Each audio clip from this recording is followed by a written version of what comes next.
Hi, well, this came out awkward than I thought already, and we're already like 5 seconds in and counting. Hi, welcome to the first episode of the AV Club. I'm your host, Stephen Pitts. This is Nick Taranji and Cameron Harding. Daniel couldn't make it because his mom has a hole in her hand.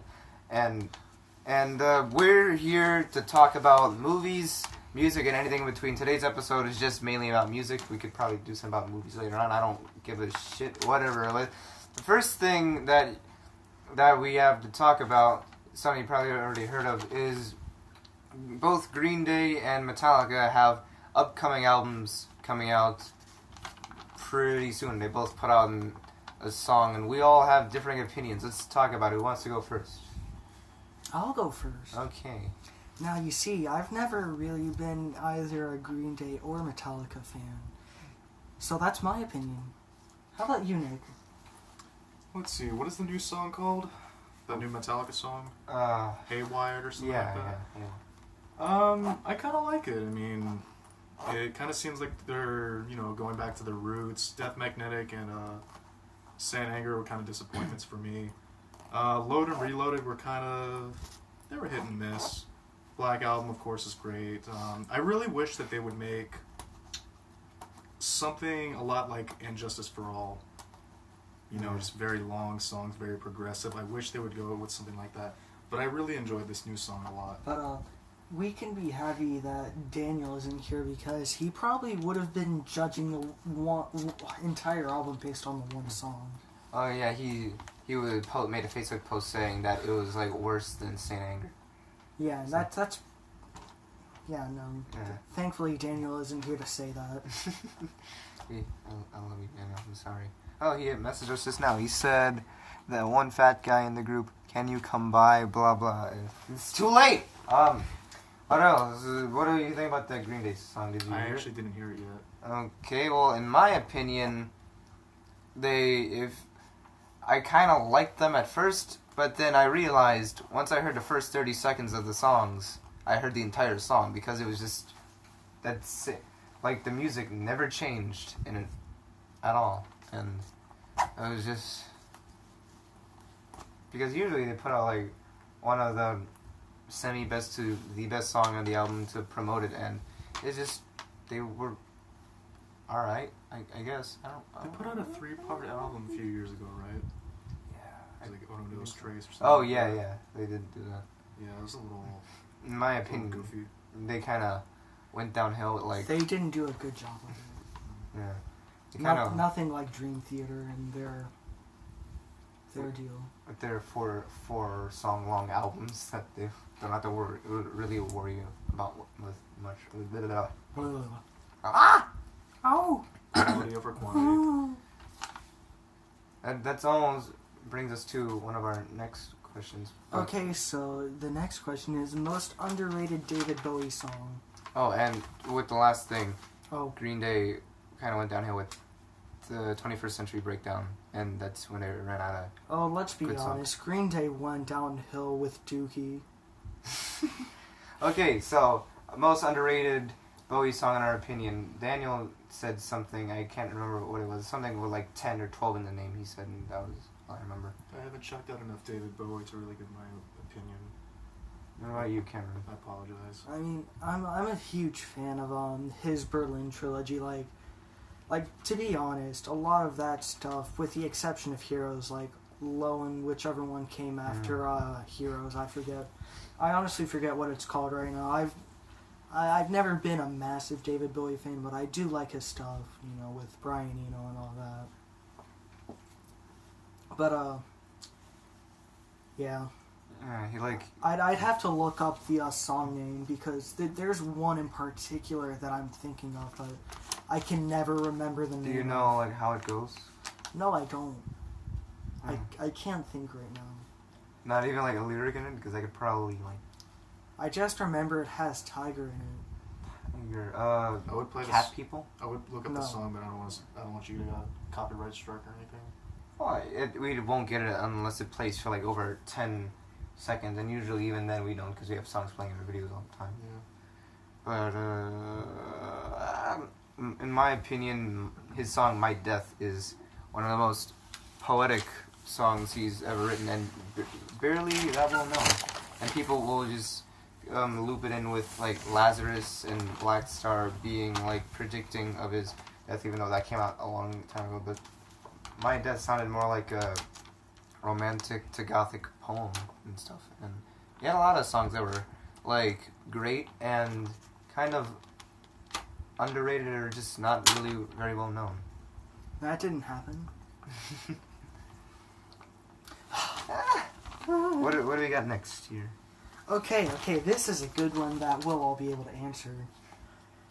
Who had the better debut album, Pink Floyd with Piper at the Gates of Dawn or King Crimson with In the Court of the Crimson King? Yeah. King Crimson. Yeah, King Crimson. Like, yeah, it would have to be King Crimson with me. So, I mean, look, I'm actually wearing the King Crimson shirt. Is all the shirts you have are just King Crimson? No, I have a few Yes shirts, and I have one Todd Rundgren shirt, but True. well, I had it shipping to me when I left for Florida, and it should be there by now in Texas, where I do live. Which came out first? Piper at the Gates. Piper at the Gates of Piper Dawn. Gates of Dawn. It's funny because we already came to a consensus. We don't even have to like discuss it. But Well, I mean, we can discuss. yeah, let's discuss it anyways. Yeah, let's discuss Daniel's ghost opinion because we all know he's going to. He has a love boner for Piper at the Gates. That's really weird because this morning he came up to me and he's like, "Steven, this is the hardest question you've ever asked me," and then he ended up going with Court of the Crimson King, which is surprising. Oh, yeah. I mean, the thing with In the Court of the Crimson King is that it actually set out what King Crimson would do from then on with their 70s like deal. Like after Piper at the Gates of Dawn, they didn't stick with that genre. That's when they went to more progressive stuff. Like, to be honest, I know this is going to sound kind of cliche. With the first Pink Floyd album, I went through their entire discography. The very first one that really impressed me, as cliche as it sounds, was Dark Side of the Moon. I liked Echoes from what's called Metal. Yeah. I like that song. But in terms of its entirety, Dark Side. Like the one album that never ceases to impress me, it's actually Animals. Yeah, I was just thinking about that. That's a great one too. Mm-hmm. Like, I mean, Daniel never liked Animals. He said it's growing on him, but It's growing. You either like it or you don't. Like, that was just maybe it's like a maturing taste, like how a lot of people probably wouldn't like Pink Floyd's more progressive stuff when they're younger, but they would grow to appreciate it more when they get older. That kind of thing. Like, I mean, the thing is, like, Animals just feel so mature. Like, you can tell that's when they were really starting to actually go with a more serious tone. Like, it wasn't all... Like, I mean, let's not lie. The music then before was serious, but, like, when you get to Animals, that's when it sounds angry. Yeah. Like, and then it went even further with The Wall, and it finally came to the final cut, Pink Floyd's Angriest album. But that's off topic. We were talking about which was better. But yeah. Let's talk about why we all picked Court of the Crimson King. Like, over...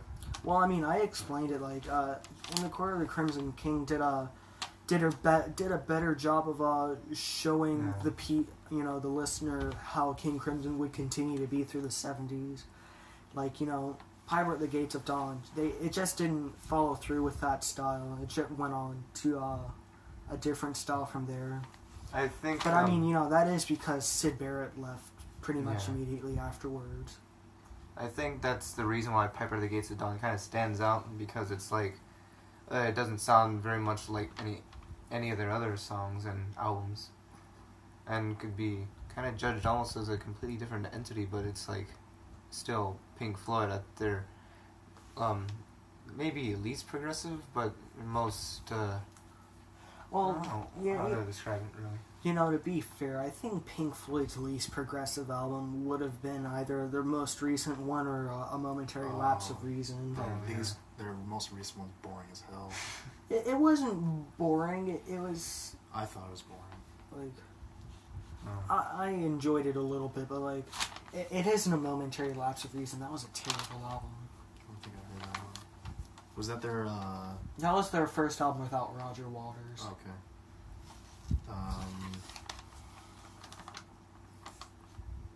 It reminds me how I think I had the unpopular opinion of disliking Bowie's the next day, but I didn't really like anything on it, but Daniel was like, it's great. You know. Yeah. Especially in that song Valentine's Day where he just goes, ooh, ah, it really throws you off. It was about a song about a school shooting, it's just going like, ooh, ah, ooh. The Columbine RPG. Summer never ends. Okay, so let's go on to our next point. So, favorite Okay, number 4 talking point. Favorite movie score composed by a rock group. Yeah, either a rock group or a soul rock musician. Yeah.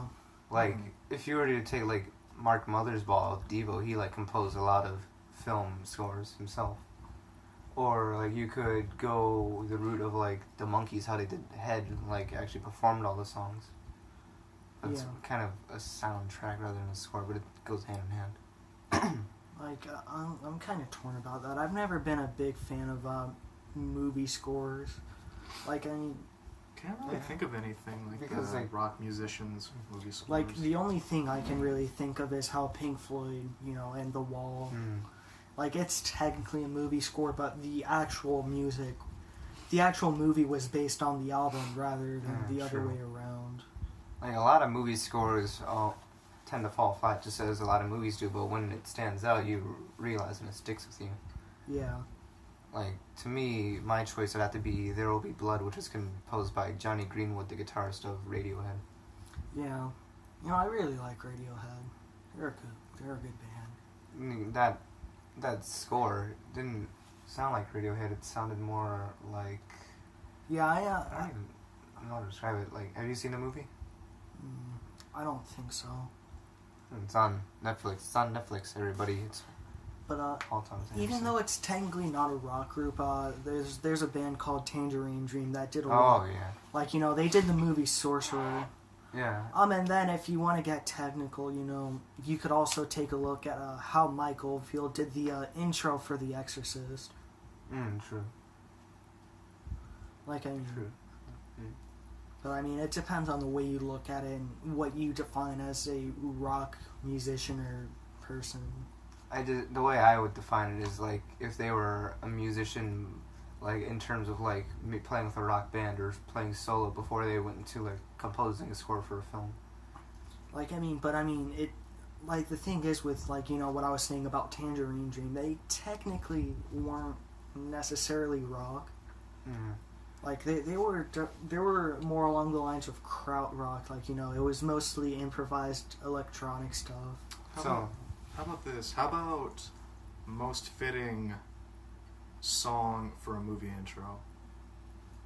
Then, yeah, I would easily go with Mike Oldfield and with The Exorcist. I don't know if you guys have ever seen Bowling for Columbine. It's the one by Michael Moore. Yeah. I was looking in the mirror and I like stretched out this John Lennon shirt and it reminded me kind of Michael Moore and it also reminded me of the creator of the guy with like Valve. I don't know if he's like the founder. Or Gabe Newell. Yeah.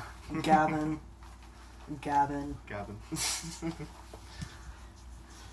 All your money are belong to us. Steam sale time. But yeah, we're song intros for like movies. Anyways, what were you saying for Bowling Columbine? There's a song intro. It's called "Take the Skinheads Bowling." Oh yeah, yeah. I know what you mean.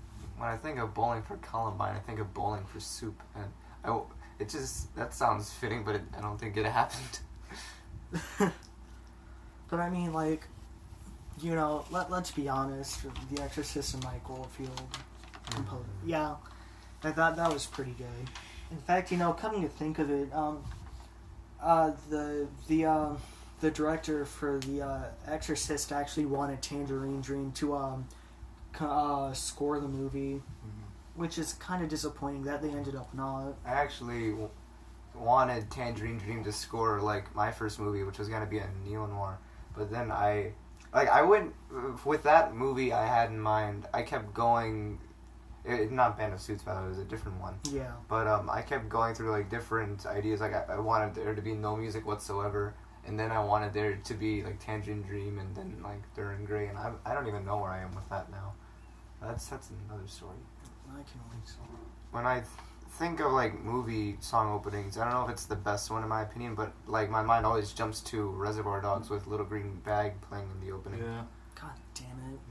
Yeah. What is it with both of your love boners behind that movie? Because Tarantino's my favorite director. What can I say? Anyway, so let's go on to our next point. This one's mostly music based, but like then again, all of our questions was with the exception of the last one. But best of albums from 1966. You can either go with Beach Boys, Pet Sounds, the Beatles' Revolver, or Dylan's Blonde on Blonde. It looks like. Yeah. I've only listened to one of those albums. Yeah, it's the Revolver. Yeah. I've never been a huge fan of Dylan, so... But I mean, Pet Sounds and Revolver are both really good. I would personally have to go with Revolver, though. These are all the 3 albums that Daniel, like, you know, there was originally just, like, Pet Sounds versus Revolver, and then he threw in Blonde on Blonde in there. Well, Daniel can go to heck. Like, I would probably go with Pet Sounds, not because of, like, it sounding better or anything, but because of how much work I imagine being put into it, because of how it was, like, orchestrated and all the work that went to the music. Like, I mean, you know, still the same thing can be said of Revolver. It's true. Like, I mean, you know, the thing with Revolver versus Pet Sounds is that, you know, the Beach Boys were still going in the general same direction that they had been going to, which still can be said about the Beatles, but I think the Beatles were trying to be really experimental with it. Like, you know, with Pet Sounds, you know, you could tell that the Beach Boys were still trying to appeal to an audience. Like, the Beatles were just doing their own thing, not really caring about how popular further it would make them. So that's my thoughts behind that. Fucking hippies. What was Bob Dylan doing, though? Was he just being Bob Dylan? Yeah, he was just being Bob Dylan. He never really did anything. Like, I mean, the thing with Blonde on Blonde is that, you know, it was Dylan's first electric album, like, you know, when he made the switch to electric guitar. You want me to play their finger-pointing songs, but I'm not their little nigger.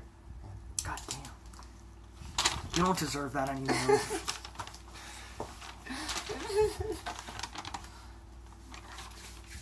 Violence. Music. Aesthetic. Non-stop. Maybe this will be like our Music. mascot or something. Non-stop. What is that? It's a head of like a bust or something. It was part of a bigger statue, but my cat knocked it over and broke it off, and it broke off perfectly. It's my aesthetic. For some reason, I kept thinking of that scene from the Goonies. Statue gets knocked over. Yeah, and I remember I watched it in the Boys and Girls Club, and like everyone was laughing because of the little penis, and then one of the ladies who was in charge said, "This is not a comedy movie. You're not supposed to be laughing." Well, Okay, so I believe it's a serious movie. I believe that's all we need. Are there any other questions on? No, that was the last one. There were only 5. Can you guys think of anything you'd like to discuss? I also had like other ones on the back for future episodes. If you want to talk about this now. Well, no, let's wait till the new episode. Okay. Well, what we should end this with is we all come up with a random band to suggest to the audience. So, what do you guys got? If you Okay, you're going to go with Animals as leaders. I already know, unless it's Periphery. and if you have like It's more, going to be one of those 2. I already know. if you have more than one, You're can obviously one. going to be David Bowie. There's no question about that. Well, I mean, it has to be. It should be one that people normally wouldn't already know, and So it's still those 2 for you. because if you like a fan of some of my videos, people who are watching, you probably have already been forced to listen to David Bowie because I.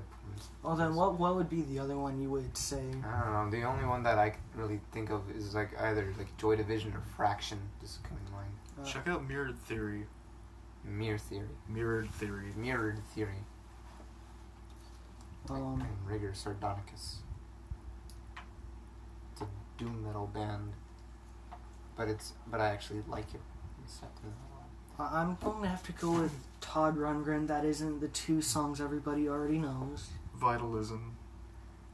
You should probably describe these bands since we're like suggesting it to people so they know to listen to them. Joy Division, you guys should probably have already heard of. They're post-punk, basically. Post-punk. Post-punk is like pretty much new wave, except it's more punky.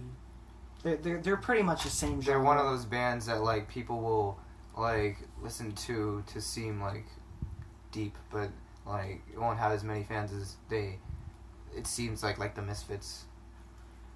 To be honest, I always found New Order to be better than Joy Division. Oh, definitely. New Order is my new band suggestion. And but New Order is almost the same band as Joy Division, except without Ian Curtis.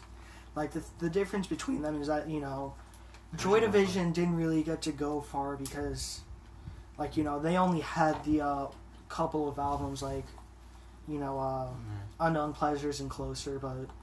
When I listened to New Order, New Order actually had time to mature their music. I only listen to like maybe 2 New Order songs whenever I think about it. That's like Elegia and And if you ever listen to Todd Rundgren did everything, especially rap. You should listen to his rap album. So I guess we're signing off. Yeah. Also, check out Sarah Longfield on YouTube. She's amazing, metal guitarist. Sounds like somebody fell. Maybe you should go check on her. That's my dog. They're biting each other. Okay, well. It's my grandma. If it's my grandma. If it's my grandma, then good.